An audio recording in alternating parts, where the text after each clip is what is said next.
प्रधानमंत्री सूर्योदय योजना।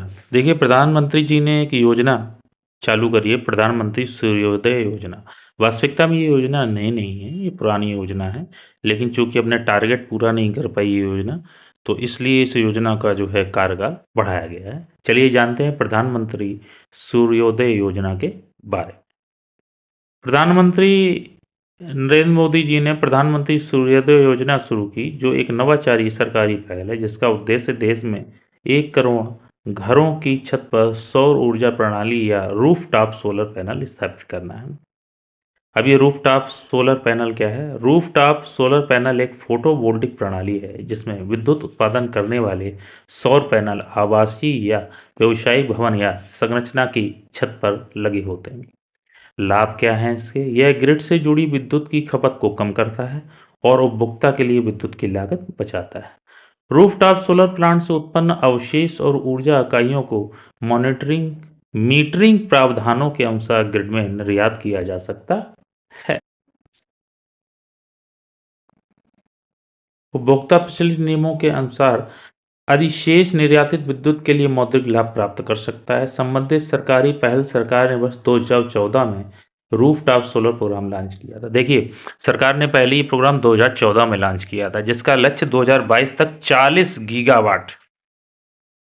गीगावाट विद्युत उत्पादन का था, लेकिन हुआ कितना है? 11.8 समथिंग या 12 गीगावाट मान लीजिए। देखिए, 40,000 मेगावाट या 40 गीगावाट की संचयी स्थापित क्षमता हासिल करना था। हालांकि यह लक्ष्य हासिल नहीं किया गया। परिणाम स्वरूप सरकार ने समय सीमा वर्ष 2022 से बढ़ाकर 2026 कर दी। कुछ रिपोर्टों के अनुसार प्रधानमंत्री योजना 40 गीगावाट रूफटॉप सोलर क्षमता के लक्ष्य तक पहुंचने में मदद करने का एक बड़ा प्रयास, जाहिर सी बात है। जब वो 2022 तक जो है पूरी नहीं हुई योजना, तो उसको 2026 तक जो है बढ़ा दिया गया। मौजूदा सौर क्षमता की स्थिति। रूफटॉप सौर क्षमता दिसंबर 2023 तक छत पर लगाया गया रूफटॉप सोलर प्रणाली की कुल क्षमता लगभग 11.08 गीगावाट, जो मैंने अभी आपको बताया था। 11.08 गीगावाट तक ही हो पाया, जबकि होना था 40 गीगावाट तक। तो इसलिए इस योजना को 2026।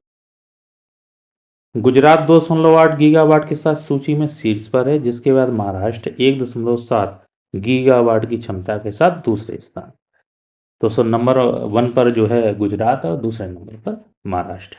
ऊर्जा, पर्यावरण और जल परिषद council of energy, environment and water CEEW की हालिया रिपोर्ट के अनुसार कुल रूफटॉप सोलर प्रणाली की मात्र 20% स्थापना है आवासीय क्षेत्रों की गई। यानी कि जो आवासीय क्षेत्र हैं उनमें 20% और बाकी जो व्यावसायिक क्षेत्र हैं, फैक्ट्रियां हैं, कंपनियां हैं, तो वहां पर 80% इसका प्रयोग किया गया। अधिकांश रूफटॉप सोलर प्रणाली वाणिज्यिक और औद्योगिक क्षेत्रों में।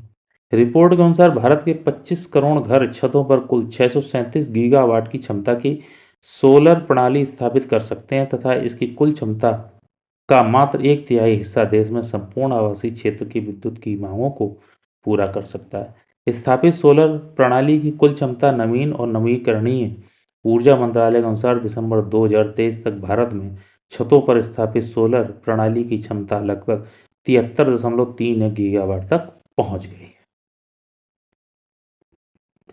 कुल सौर क्षमता के मामले में राजस्थान 18.7 गीगावाट के साथ शीर्ष पर है।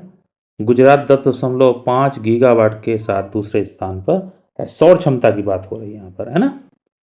छत पर स्थापित सोलर प्रणाली क्षमता के संदर्भ में गुजरात 2.8 गीगावाट के साथ सूची में सबसे ऊपर है, ये तो अभी आपको बताया था। और महाराष्ट्र 1.7 गीगावाट के साथ दूसरे स्थान पर। अब ऊर्जा की मांग भी बढ़ रही है भारत में। देखिए, अंतर्राष्ट्रीय ऊर्जा एजेंसी इंटरनेशनल एनर्जी एजेंसी के अनुसार भारत को अगले 3 दशकों में वैश्विक स्तर पर ऊर्जा मांग में सबसे अधिक वृद्धि का अनुभव करना पड़ सकता है। कोयला उत्पादन में वृद्धि के बावजूद भारत वर्ष 2030 तक 500 गीगावाट नवीकरणीय ऊर्जा क्षमता हासिल करने के लिए प्रतिबद्ध है। तो इसके अलावा देश का लक्ष्य वर्ष 2030 तक गैर जीवाश्म ईंधन स्रोतों से 50% विद्युत ऊर्जा उत्पादन का है। तो ये ध्यान रखिए, 2030 तक जो है गैर जीवाश्म ईंधन से 50% जो है यूटिलाइज करना है उनको, जो पहले 43% तक पहुंच चुका है। यानी 7% और इंक्रीज करना है, जिसमें कुल स्थापित क्षमता में नवीकरणीय ऊर्जा का योगदान 30%, 43% का 30%। बढ़ती विद्युत ऊर्जा की मांग को पूरा करने के लिए नवीकरणीय क्षमता विशेषकर सौर ऊर्जा में तेजी से वृद्धि